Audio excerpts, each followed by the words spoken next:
Hello! Nouvelle random review d'Oldman avec cette fois ce manga Trinity Blood, paru chez Kana, Dark Kana. Une histoire de vampire. Voilà. Donc en fait, un shonen d'action gothique qui revisite le mythe du vampire. Alors, pour tout vous dire, j'ai pris les 9 premiers tomes à la médiathèque, à côté de chez moi. Et voilà, juste pour voir un petit peu ce que ça donnait. Donc, c'est tiré de nouvelles, en fait, d'une série de nouvelles écrites par Sunao Yoshida. Et là, les dessins ici sont de Kiyo, Kiyo, Kyu, Kyujo, Jiu. Excusez-moi, j'ai du mal. Kyo, Kiyo, Kyujo. Voilà. Donc un dessin, alors ils disent que c'est du shonen, mais ça pourrait être ouais, bon, après tout, pourquoi pas. C'est limite shoujo par moment, je trouve, hein, même si c'est fait moderne. Alors l'histoire, qu'est-ce que c'est? Alors, pour tout vous dire, donc j'ai pris que les 9 premiers tomes, c'est une série qui est en 21 tomes. Voilà. Alors, en lisant les 2 premiers, franchement, j'étais pas emballé du tout. Pas emballé du tout. Alors comment ça se passe? On a du mal un peu à comprendre. Donc voilà, ça se passe, comment dire, il me semble que ça s'appelle dans une ville qui s'appelle Ishtan. Donc il y a un prêtre qui arrive dans l'église. A priori, il y a une espèce de suite à, alors oui, je dois recommencer par le commencement. Suite à un Armageddon, à quelque chose qui s'est passé il y a 500 ans, il y a une nouvelle lune qui est apparue et des vampires également. Les vampires, donc ils se nourrissent de sang, forcément. Et donc là où c'était un peu pas très clair, parce que j'ai l'impression que cette ville est complètement assiégée par les vampires, hein, qui mènent des exactions. Et le Vatican, lui, a pour mission de détruire les vampires, et donc envoie un de ses prêtres pour combattre. Un prêtre qui s'appelle Abel Nightroad, qui se trouve ici. Il fait la rencontre très rapidement avec Sœur Estelle Blanchette, qui est un des points négatifs sur ces 2 premiers tomes. Je vous en parlerai par la suite. Et il rencontre aussi le compagnon comment dire, d'Esther Dietrich, qui est ici. C'est un homme. Hein. Les dessins sont très ambigus. Bon, après, ça pose pas de problème, mais c'est vrai que c'est assez marrant. Et donc, ce qui se passe, c'est que, comme tout shonen, en fait, ce prêtre possède des super pouvoirs. Il peut se transformer en Krisnik, qui est une espèce de... comment dire? Comme il le dit lui-même, les vampires chassent les hommes, les hommes chassent, chassent les animaux, et ben lui, il chasse les vampires pour s'en nourrir. Une espèce de prédateur aux vampires. Voilà. Donc, sur le principe, c'est pas mal, mais bon, en fait, il y a beaucoup de clichés au début, sur ces premiers tomes. Voilà. Clichés, mais il n'empêche, voilà, ils se battent contre un vampire, hein, qui déterrorise la région. L'héroïne perd tout ce qu'elle... je vais spoiler, hein, je vous prie de m'en excuser. L'héroïne perd tout ce qu'elle avait, voilà, la mère supérieure, son église, ses compagnons. Son compagnon d'Etrich, d'ailleurs, est une espèce de gros pourri. D'ailleurs, là, par contre, c'est un des points positifs. Une espèce de gros pourri qui, en fait, est du côté du mal et qui n'a eu de cesse de la manipuler et de manipuler tout le monde. D'ailleurs, il s'appelle le marionnettiste, hein, je le traduis en français, ce qui c'est en allemand qu'ils mettent Marionettenspieler. Donc voilà, le marionnettiste, donc voilà, il manipule les gens. Donc, sur ce premier tome, voilà, une victoire contre un vampire, c'était pas extraordinaire.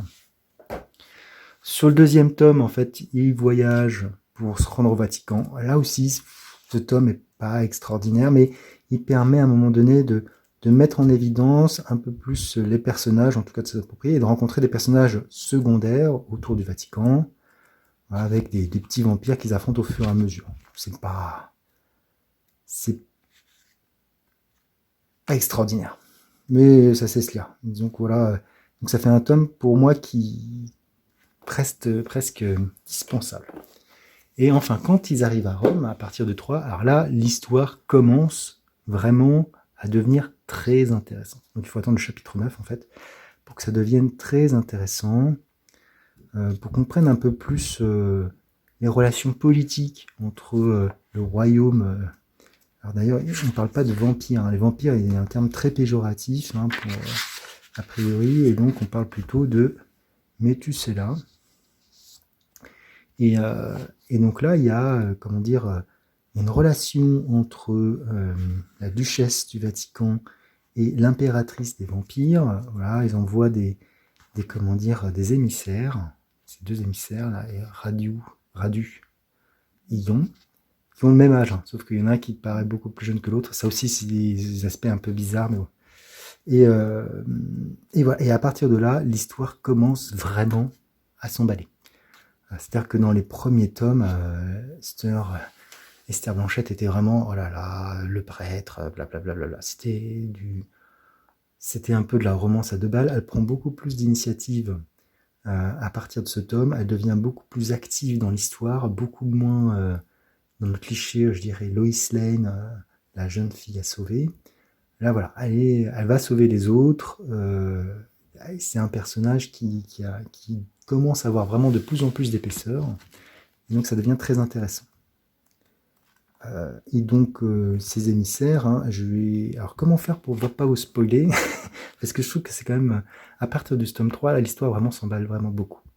Donc, en fait, et puis on rencontre aussi l'Inquisition qui combat de manière encore plus violente les vampires. Et Métusséla. Ion, qui a un physique effectivement très androgyne. Donc en fait, ce qui se passe, c'est que les émissaires sont piégés.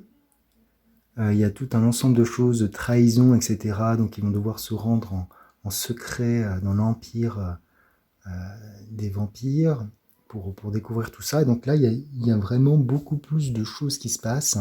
Il y a vraiment un certain nombre d'éléments qui se mettent en mouvement. Je vous montre les couvertures qui sont quand même assez sympathiques. Et donc il y a à la fois des relations politiques entre ces deux pays, la trahison, et également on creuse le passé du père Abel Nightroad et de sa transformation en Christnik. Christnik 02 d'ailleurs, où il peut se charger à 40%, 80%, on ne sait pas trop comment, pourquoi. Mais tout ça, ça devient très très intéressant. En tout cas, l'histoire devient de plus en plus passionnante et voir comment ça va évoluer. Parce que là, il y a vraiment au début, dans le premier tome, là, le fameux Dietrich que je vous ai montré, fait partie d'une organisation secrète qui veut tout brûler par le feu. Le renouveau reviendra par le feu. Et en fait, on voit bien que c'est un antagonisme très très puissant dans la série, de manipulation, d'ennemis, etc. Donc, quel est leur but, etc. On ne sait pas.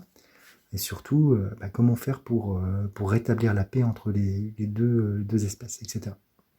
Vraiment très très intéressant. Alors, il faut savoir malheureusement que l'auteur du roman est décédé, c'est écrit dans le 3e tome. Hein. Voilà. Il est mort le 15 juillet 2004, donc c'est assez terrible en fait, parce qu'il était très jeune et il est mort voilà, sans avoir vu l'œuvre achevée. Donc voilà, moi c'est un petit manga là, qui franchement partait très doucement. Franchement, en lisant les 2 premiers tomes, j'aurais pu laisser tomber. Je me suis accroché comme j'ai pris les 9 premiers, et je regrette pas. Donc je vais voir si je peux continuer et vous faire à ce moment-là la revue de la suite. Voilà, si cette vidéo vous a plu, n'hésitez pas à liker, disliker, commenter si vous l'avez lu et si vous trouvez ça intéressant. En tout cas sur les 9 premiers tomes, hein, sans spoiler pour ceux qui voudraient le lire. Voilà. Et surtout, si ça vous a plu, vous pouvez vous abonner à ma chaîne. Sur ce, je vous dis ciao!